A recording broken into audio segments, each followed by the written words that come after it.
Unemployed and Afraid acknowledges the traditional owners of the land we have recorded this episode on and of the land where you, the listener, are tuning in from. We would like to pay our respects to elders past, present, and extend our respect to any First Nations, Aboriginal, and Torres Strait Islander people joining us today, acknowledging that this always was and always will be Aboriginal land. Welcome to Unemployed and Afraid, a podcast that explores the glorious mess of building your own business with the people doing it. I'm your host and fellow business builder, Kim Curtin. Thank you for being here. Let's get into some good, honest, small business chat. Hello, listener. Thank you for joining me here for Unemployed and Afraid, the small business podcast for the brave self-employed. And if you are joining me today at a time where you've been battling with a particularly frustrating business building mindset, the one where you have a million things you want to accomplish, are unsure of exactly where to start, and have seemingly lost the creative and or productive capability to make it happen, well, I see you, and you've hit play on a chat that will be exactly what you need. My guest today is Lisa Booth, founder of Booken Blend, a business that is all about supporting individuals in the build of their passive, sustainable home. And there's a beautiful synergy in the concept of building something sustainably that I want you to hold in the same space as your approach to building your business.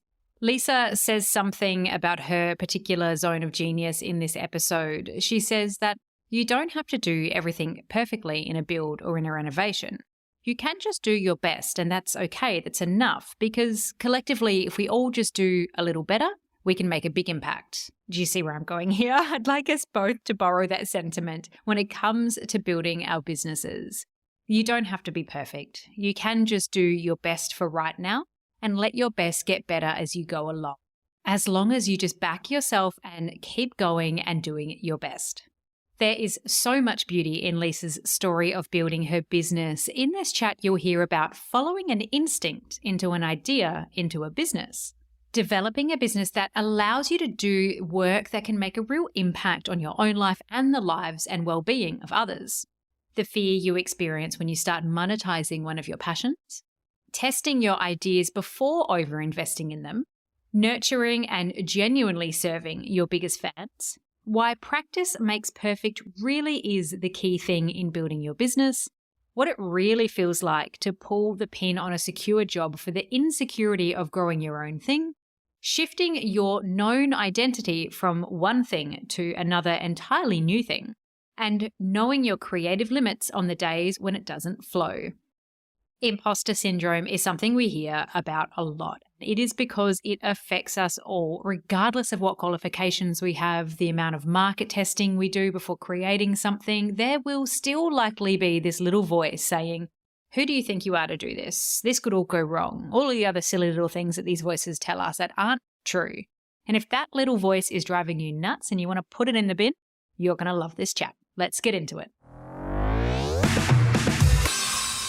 I'm here with the brilliant Lisa Booth, founder of Booken Blend, a rapidly growing community of like-minded people sharing stories of purposeful homes and online resources to make simple, sustainable home design accessible to all.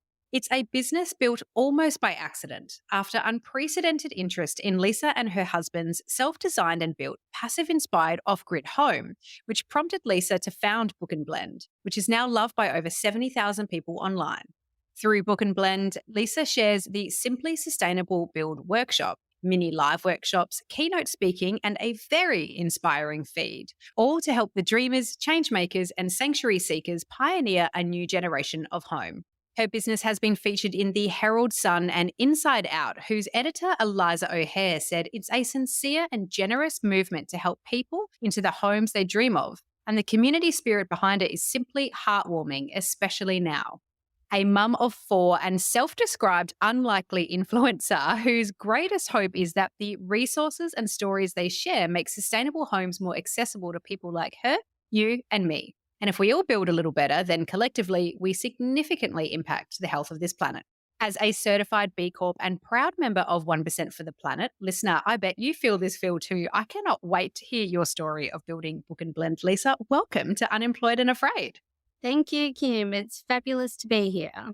I've got you while you're at the very top end of Australia in far north Queensland in a beautiful caravan, exploring the world and enjoying the aircon while we get a chance to chat today. I'm so glad you're here.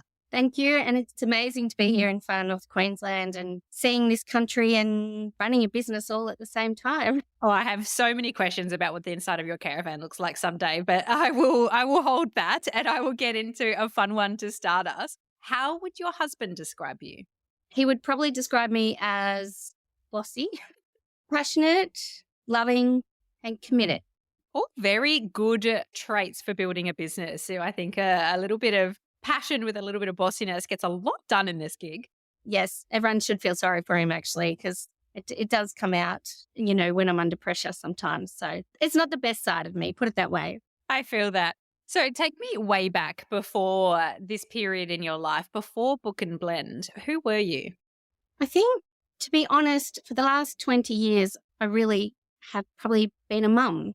And even though I've done a lot of things in that 20 years, the thing that has taken up the most amount of brain space for me has been being a mum to my 4 kids. And it was a long 20 years to put your own thoughts and dreams and hopes to one side. But I think you do it without even realizing that you're doing it. But I think if you want to go to the nuts and bolts of it, I had a Bachelor of Agricultural Science that I got straight out of high school. And I went off and worked in the fields of community sustainability projects and agriculture, environmental issues, all those kind of things. And then when I had my 4th child, Jetta, I went back and did my postgrad in education, and always with the view of hopefully going back and teaching in some Indigenous communities one day, which we have just done on this trip. So I started teaching for a few years and just kind of got stuck in that system for about 8 years. I loved every second of it. I loved the kids, and it was good to me for those years. But it's actually when Book and Blend started to take off, that was a little bit of a side gig. And I was still teaching full time, still had 4 kids, still had a business with my husband as well. And it was almost a point of burnout, and something had to give. So I gave up teaching 2 years ago, and now Book and Blend is my full-time gig.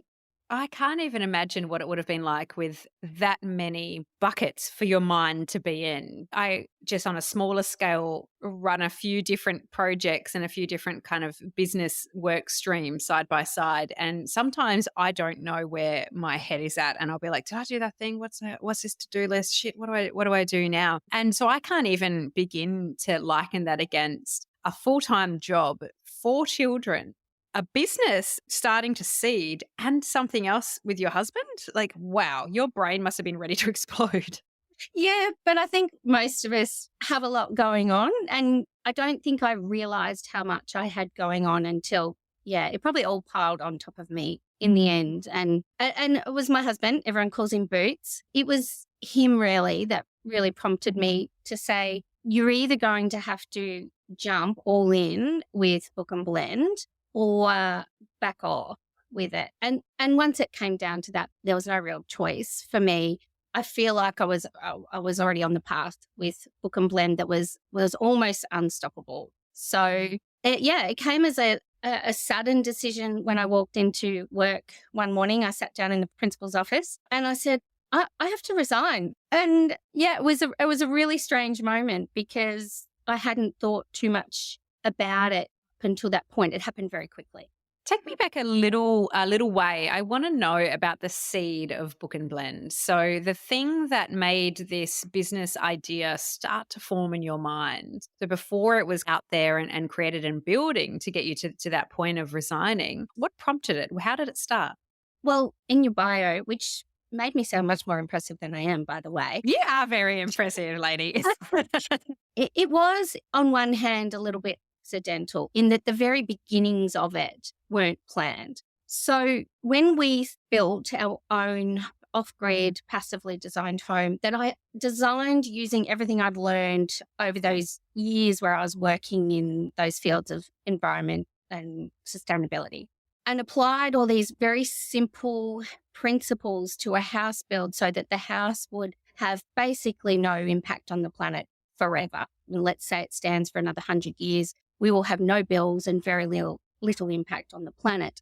Now, when I began sharing the house on this new app called Instagram that I knew nothing about, and I also have a little bit of a passion for pretty pictures and photography. So it was a bit of a natural thing for me to play around on Instagram and share pictures of the build with our friends and family. And because at the time, we didn't know another soul that had built off grid or built a passive designed home. And so we were getting a lot of questions from our friends and family. So we thought, right, this is a good way to share it. And pretty quickly, we got the feeling that there were lots of other people out there that were interested as well. So I started to share more on Instagram, and then more people came along. And then it became quite an arduous task just dealing with the questions that I was getting smashed with online. Because so many people, I think, share a similar dream to what we shared, in that they would love to build a beautiful new family home.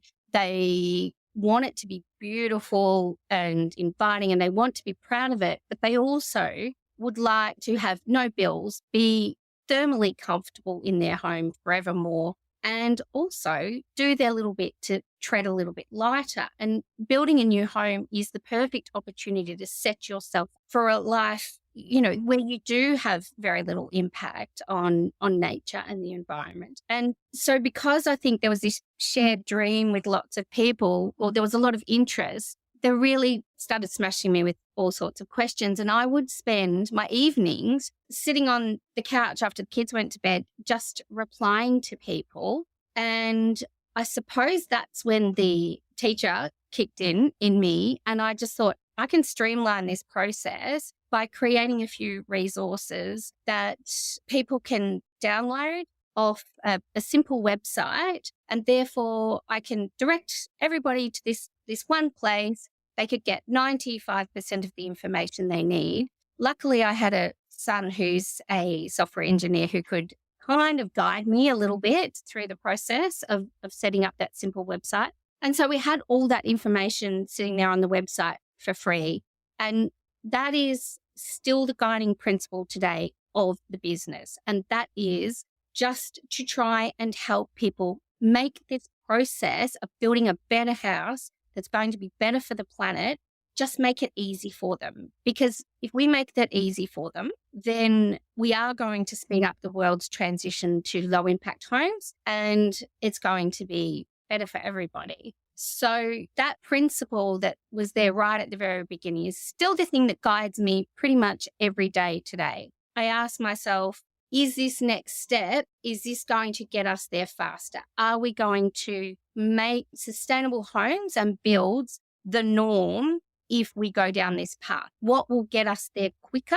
That's generally what I do next. I'd love to hear that, how it naturally started to evolve. I think if the thing that people ask you questions about in your life, if you get people in the DMs or even just in your friendship circle, how do you do this? How do you do that? That's often a spark or a seed that there's something there and you have valuable information to share. Now, how can you put it together? Which is, I guess, my next question about going from, okay, I've got all this information, up here, all of the work that I've done, building my own. Now, how do I put that into something for someone else? Now, with your teacher background, I'm sure that lent you a few hints and tips. So I'd love to know a bit of what that process looked like and if there was anything that challenged you through that process. Everything challenged me through that process. I feel this. The first steps of, I just created some downloads, some PDF downloads that would help people step through the process of designing their new build. But when it came time, I remember somebody said to me, you need to put a price on this so you can do this forever. You can't keep doing it for free. You can't work all day in your day job and then do this all night helping people. If you put a price on this incredibly valuable information that normally kind of sits locked away in a building designer or an architect's office, if you put a price on this, then you are going to be able to reach more people in the long term. And it was pretty incredible advice at the time. But I remember the first time that I put a price on one of the resources and released it. I think it released at 6 o'clock that night on our website or something. And I announced it on Instagram to our very cool tribe that we have on there. And I physically thought I was going to vomit. I was shaking. I can't explain to you that adrenaline rush, and not a good one, where I just was like, what am I doing? Nobody is going to want to purchase this information. This is ridiculous. And pretty much instantly, if you've got any listeners out there who have, when they get an online purchase, they have the cha-ching sound come through on their phone. Pretty much instantly, the cha-ching started coming through on the phone, and I almost fell off the chair. And to this day, when the phone goes cha-ching, all my kids will all echo cha-ching in the base like a family celebration. But that process was really difficult because you're asking people to pay for something that, you hope they value, but it really made me feel very vulnerable when I did. And from there, it's grown. So now we have turned that information into workshops where people could come to our house for the day and learn how to go through that design and build process. We also now have filmed that last year, and it's all available online, because we would run a workshop and it would sell out in 5 minutes online. And so we just couldn't reach enough people. So we made the decision to film it so that people could do it from anywhere all over the world. But it hasn't stopped people flying. We have had people fly to Victoria to do our workshops from every state except the Northern Territory, I think, in Australia. And it just floors me to this day that I ever doubted myself and the process. In saying that, every single time I release something, I still go through that sick feeling. I think that's such an important point to make, that even now with all that success, that nervous feeling still comes in. I think for anything we do in business, when you put yourself out there for potential rejection, and the irony is, I'd like to, as somebody who's like listening to your story and not attached, not in the family, not in the business, the funny thing about it is nobody would know if nobody bought your your online offering, right? No one knows, but still, it still doesn't stop us freaking out and feeling exposed and feeling vulnerable regardless of that. So I can completely understand it. It is quite nice to hear that that still happens, because I think so many of us want to put these offerings and these resources out there and are seeking that validation through purchase and through people getting around it, through something big happening. It's like, I even remember when I released this pod, I was like, okay, the pod's out there now, like everything happen. And it's like, oh, it might be, a few here, a few there, a few things here, and it builds over time. But I think so many of us put something out there with such passion and energy behind it that feel a little bit anxious about what happens next. So I'm really curious about your approach to release and whether or not it's changed. So when you went live with that first course saying, hey, here's this new release, you can go online and you can purchase it, what you did in terms of marketing it out to your audience and what your audience response was like, if there was any pre-promote of that at that stage? I think I've only ever released things that are quite tried and tested. I'd like to say I'm not a huge risk taker, but that's a bit of a stupid thing to say when I'm out running this business on my own, obviously with my husband's support. But I am, I think, what they call a solopreneur these days. So I think by testing things first, you have a pretty good understanding of what's going to perform well, even though it doesn't stop you feeling sick when you do release it. So, for example, when I released that first offering, I had been offering a version of it for free, and it had been getting a lot of traction. So I already knew there was interest in it. It was just then putting a price on it. For example, when I released the workshops, I thought, right, I can just release one and see what happens. And that went really, really well. So then I knew I could invest a lot more time and energy into the resources and into the presentation that goes along with it. So I never jumped into anything without testing it first, I suppose. And there's a lot of ways that you can do that testing, even using your social media. So you know the topics that you talk about that get a lot of traction and that get a lot of interest. Well, they're going to be, I suppose, the places that you should start. So if I would get a question that was around the same topic, 10 or 20 times, I would then create a resource or a journal entry on the website to direct people to.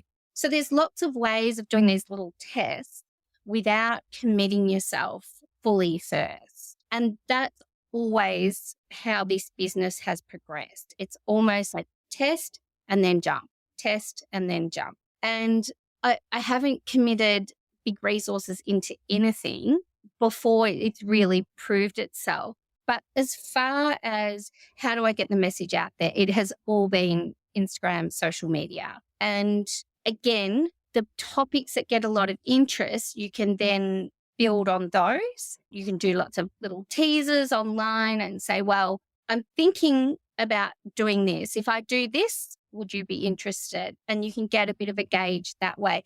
And our Booken Blend tribe loves having input. They're so helpful. They'll let me know, if I ask them questions about if I should do something a certain way, they will tell me, and I use them as my guide because they're my audience and they're the people that I'm helping. So there's no use me creating resources or workshops that won't help them. Yeah, that makes a lot of sense. Mm. What did you find the most effective way of building up your Instagram audience, but more specifically, building that engaged Instagram audience? Yeah, I'll be forever grateful for the Booken Blend tribe. They're the only reason that I even have a business. Booken Blend is their business, really. I think I don't want to say the word genuine because that's just wanky. Sharing a bit of warts and all in our home, in our life, makes us relatable. But we're relatable because we're really normal. We're really average. There's nothing special about us whatsoever. And therefore, if we can do something like build our family home this way in a really affordable way, then so can everybody else. So admittedly, our Instagram is a lot more polished these days than it was. I've never deleted anything. So, you can scroll right back to the beginning and see where we start and how it started and how we've evolved, particularly in probably the images that we share, because practice makes perfect. And even though I always loved taking photos, I've gotten better and better as I've had to do it more to share our story. So I think that's why we have such an engaged audience, because a lot of them have been with us for a long time. They've seen us evolve and progress. They cheer us on every step of the way. And I think everybody has some very similar values that hang around in Booken Blend, because most of us there have a shared sense of wanting to do the right thing for the planet. And I think it's also important that we have normalized that you don't have to do everything perfectly in a build or in a renovation. You can just do your best, and that's okay. That's enough, because collectively, if we all just do a little bit better when we build or renovate, then collectively we make a big impact. And I think there's that shared sense amongst the Booken Blend tribe that we're all in this together. And I certainly hope that's what comes through. But in all honesty, none of us know what we're doing on Instagram. If someone tells you they know what they're doing on Instagram, you can probably call them out, because honestly, I have no clue sometimes what works, what doesn't. I make a deal with myself that I just show up as me. As long as something feels good in my gut when I share it, and that aligns with my values, and that it's what I am genuinely passionate about and really fired up about in that moment, then I share it. If not, I don't go there, which is why we do absolutely zero sponsored posts, collaborations, like anything like that. That is a great option for lots of other people and lots of other businesses. And I'm not dissing that at all. It's just not for us. It just does not sit right with me and never has. So I just decided I'm not doing it. Absolutely fair enough. And I think you've really pulled out I'm gonna call it a cultural tone that gets me really inspired. You know, I'm a strategy nerd, so I love to look at these sorts of shifts and insights and just kind of vibes, you know, around culture and what people are needing, and as opposed to trends and that sort of area. And I think for a very long time there's been this shift away from highly aspirational content and really perfected executions of a life in digital form to that more relatable, messy, real, authentic showing up in digital realms. And I think, you know, if you can strike the right balance between a little bit aspirational, like just a little bit inspiring or aspirational, but filled with a huge quantity of relatability and vulnerability and all of those good abilities that we can put in there, you hit a little bit of a sweet spot for the socials and for building audience and for building engagement as well. And you do it really, really well, because to land on your feed, it's like gorgeous. You know, everything looks super beautiful. It's lovely. But then as you start to get into it, it's like, oh, there's like real people here. This is a real, and this is a very authentic place. These are normal people. So it's a really nice place to be. And I think that shift away from aspirational rather is sort of like what makes me really happy, because, you know, I've said it a million times, but I started this pod because I got so sick of all the stories of like the big, you know, Australian founders, in particular in my circle of pods that I was listening to, that are, you know, here's how I did $100,000 in 5 minutes. And like, here's how I sold out in 45 seconds. And, you know, these big household names that are so aspirational. It feels so hard to join them on the journey and to feel like you could actually get to those levels too. Like, it just feels like too much of a leap. So yeah, that's why we have these conversations. So we're a little bit more in the value, you know, a little bit more in the authenticity as opposed to the PR headlines. And yeah, so I think you've just shared a lot of really aspirational advice there with the audience in a very real way. Because yeah, showing up as we are is just the best thing ever. I want to go back to, I guess, the you that was sitting in the principal's office, which sounds like a scary place to be, but I know that in context to what you were doing, it makes perfect sense. But sitting there on the cusp of taking on this challenge full time, and I will assume at this stage you've probably seen a little bit of financial return from the early offerings that you had there. Moving into that then full time and thinking about how you will continue to support yourself financially and see the business grow financially. How has that journey evolved for you in terms of what you put out there and your commercial modeling around it? Well, if I go back to sitting in the principal's office, I think it's important here to say that I was absolutely shitting myself, not because I was in the principal's office, but because I struggled so much to actually pull the pin and jump into this. This is the thing that keeps me up at night. It's the thing I want to do when I get a few spare minutes. And yeah, to jump from this safe, secure role that I had, and I also loved it in teaching, into the unknown I just never stopped being surprised at how difficult that was for me to pull that pin. And I don't know if that's because we start to get an idea about who we are and what we are. So for me, I live in a very, very tiny town. Our little community has 367 people in Kai Valley. But, you know, I then worked in the nearby local town as a teacher. I was known of that. I was known as, you know, the mum to my 4 children. And I liked that safety of knowing that the money, you know, would come in every week and those kind of things.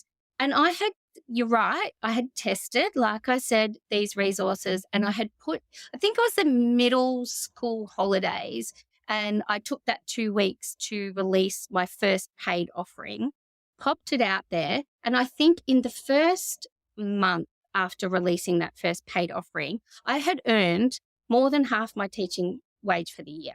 And there was no sign of this stopping. And I was, you know, I knew then that there was huge potential, but it then took me another probably 4 months to actually get to that point where I was sitting in the principal's office resigning.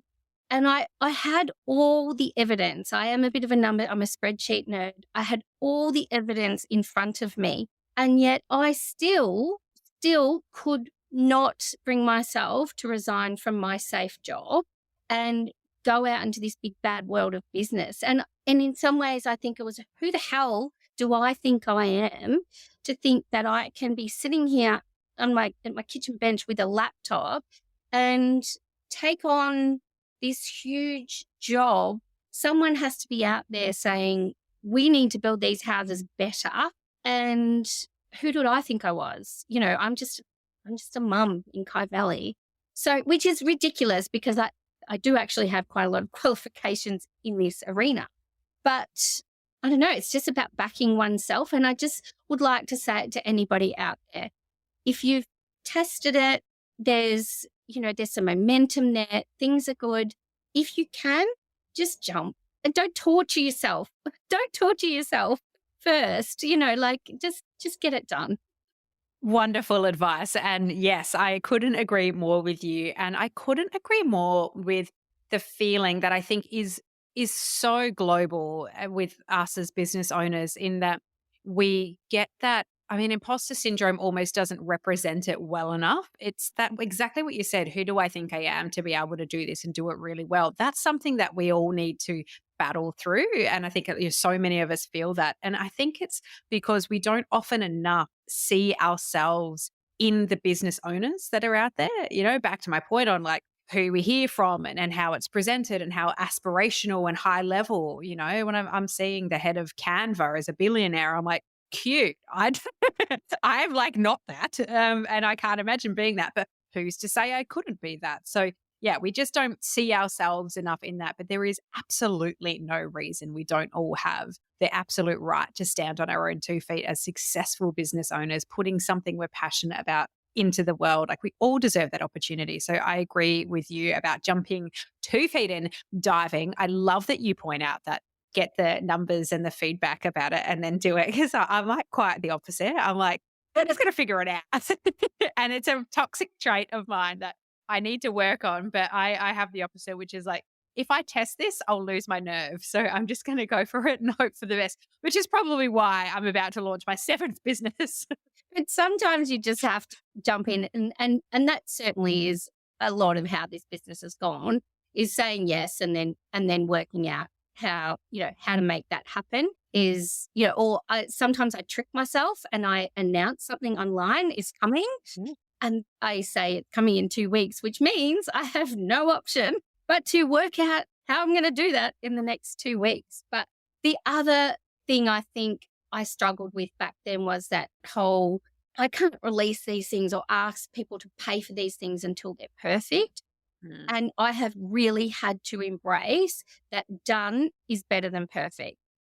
And I have to tell myself that daily, because otherwise I would never release anything. So, and I find people are so forgiving. If you are open and honest and ask for feedback, which is what I do constantly. And that's where the gold is, because, for example, I don't let people leave a workshop. I trap them in there until they fill out quite a comprehensive feedback form, because I need to know how I can make that better for the next person. And like I said, people are very, very forgiving, and they often think something is absolutely fantastic, where you have stared at this thing that you've created for probably hundreds, if not thousands of hours when it comes to a workshop, and you probably hate it by the time you release it, whatever that your baby is that you're releasing. But yeah, you've got to remember that they're seeing it for the first time. Oh God, it's so true. I've had this experience with so many things, from podcasts, episodes, actually the podcast itself, to ceramics. I mean, when I was doing that and I'd put pieces out there and I was just like, what do you mean you like this? Like, I hate it. Because you just stand at it for so long. So totally understands that feeling. On the topic of feedback, which, fantastic lesson for all of us about asking for feedback as often as possible. How have you ever, I should ask, have you ever had any negative feedback, and how have you dealt with it? I have to say, we are so ridiculously lucky online. We do not seem to get any negativity. I do not know how or why. And I do get this question a bit. People do say to me, why is there no negativity or trolling or anything for you guys online? And I'm not sure if it's something to do with the tone we set on the page, and also the tribe that has gathered there are just also, like I said, there's a lot of similarities between people. And I just don't know if because we're quite positive and try to focus on the good things or the solutions to things rather than dwelling on, because we could all, for example, I spend a fair bit of space in that climate change space, which if you can spend time there and get pretty depressed pretty quickly, or you can focus on the things that you can do. And I think that tone that we try and bring through on our socials matches the tone in our life. We try to be respectful and kind to every human being we come across ever. And we are that same way inclined online. And therefore, we just don't seem to, that's the only answer I can kind of give you, because I could safely say I've had maybe 4 or 5, just not trolly comments, but slightly negative comments online in 7 years? I mean, it's wonderful to hear. And I think it goes back to that authenticity. But also, isn't it funny how we remember, even if it's only like 4 or 5, it's slightly, barely negative things, and they're just implanted in our brain forever from that point. What challenges you the most at the moment with being in business for yourself now that you've grown and got a little bit of structure behind you? Doing this on my own is really tough at times. I bounce a lot of stuff off Boots, and he gets pretty sick of that pretty quick, actually. But it's time for me to find some mentors and some other people that I can bounce stuff off. And I need to now invest the time and energy in doing that. It's creeping up to be my next step, really. And because you can drive yourself insane, absolutely insane. I think I could speed this up a lot more, just bouncing out ideas off people, because you go down rabbit holes. You think, right, this is the next thing I need to do. And you find out it's not. And probably just a conversation with someone a little bit in the know would help. So it is lonely sitting at your desk by yourself all day, every day, working towards this goal.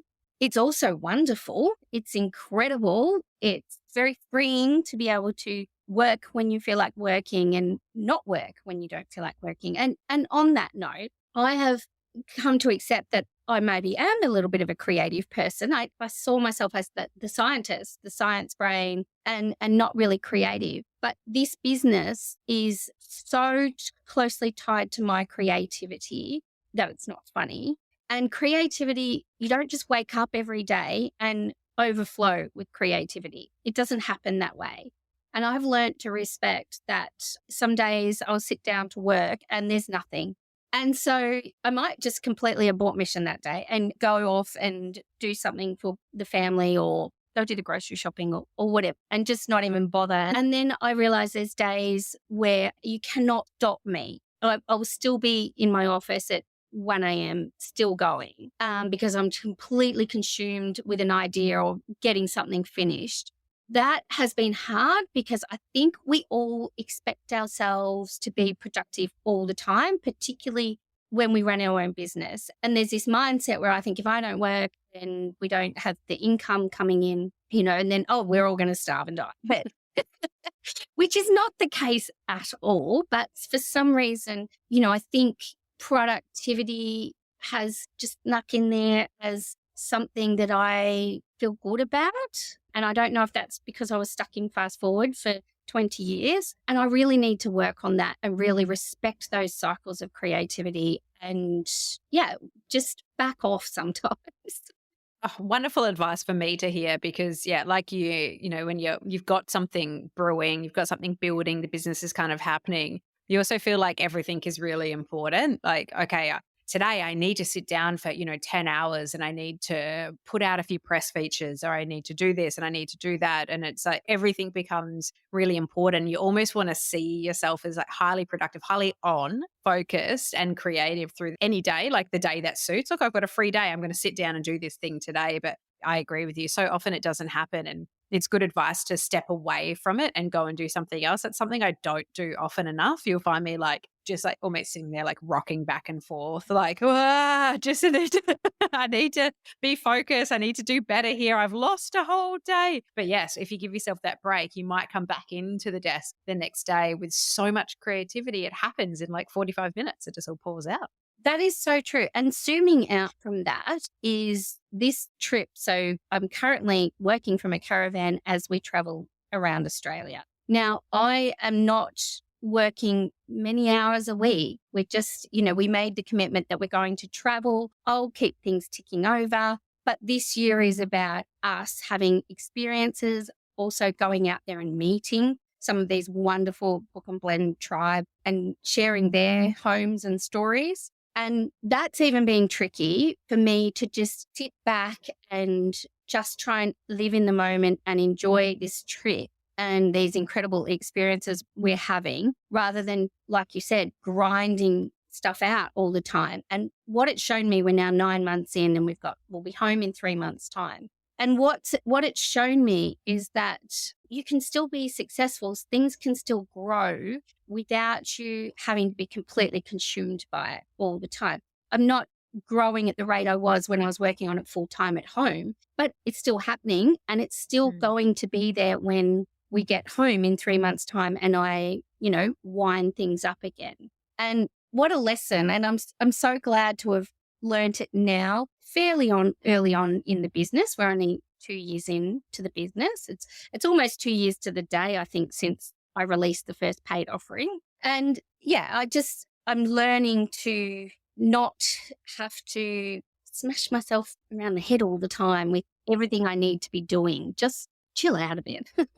I love that. It's brilliant advice. Where do you hope to see your business grow to in the short and medium term?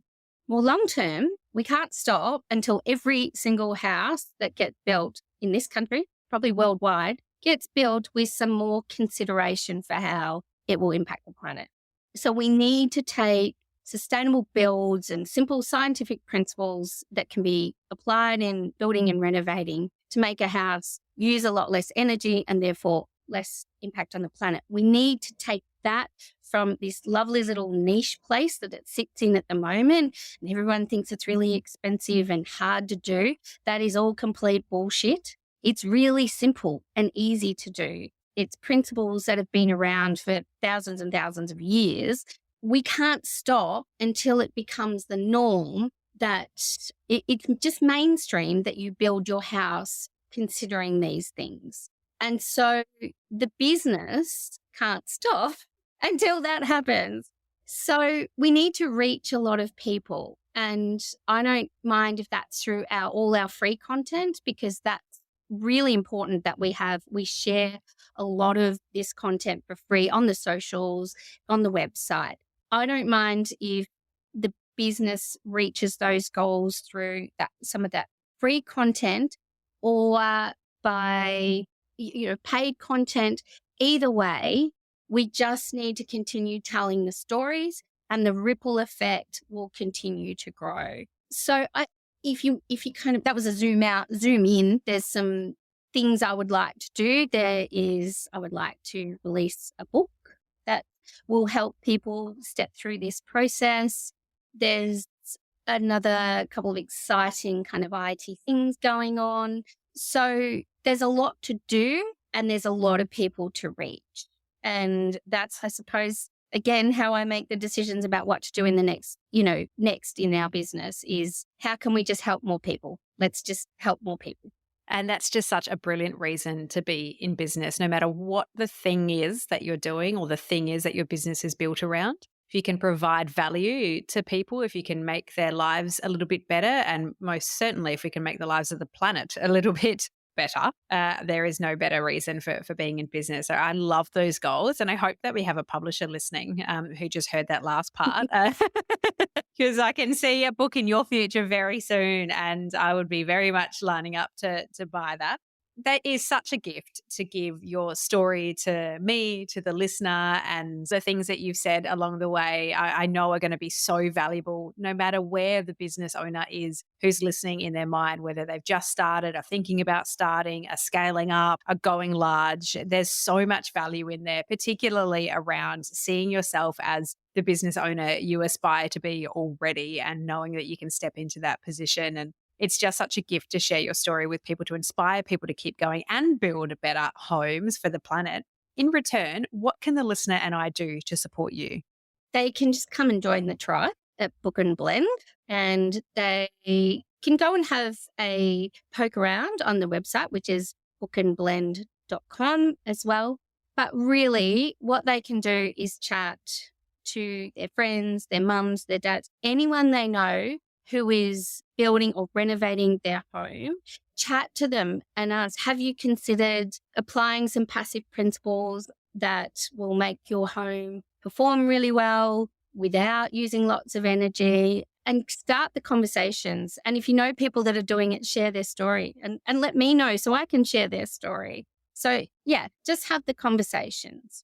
Awesome. I'm going to make sure to have the link to your website, your Instagram, and all of the goodies in the show notes so that listener, yes, go get around that, have those conversations and share the stories with Lisa. It has been such a pleasure to connect with you today, Lisa, all the way in northern Queensland from your glorious caravan. I am so glad we made the time to do this and I'm so grateful to you for sharing your story with me today. Thank you for being here with me. Thank you, Kim. One quick thing, if you're hearing this, you've listened all the way through. Hopefully that means you really like this podcast because it's pretty generous to give up 40 odd minutes of your time for it. If that is the case, please leave the show a star rating and a review. It helps me reach so many more people who might also listen all the way through and get some benefit and some support out of it. Not to mention, it puts a real spring in my step to read them. Thank you for listening to Unemployed and Afraid, the podcast for small business builders with your host, me, Kim Curtin. If you love it, you can say thanks with a star rating and a review. And of course, join the community on Instagram, TikTok, Facebook, and LinkedIn. Find us at Unemployed and Afraid wherever you're hanging out, and I'll see you there.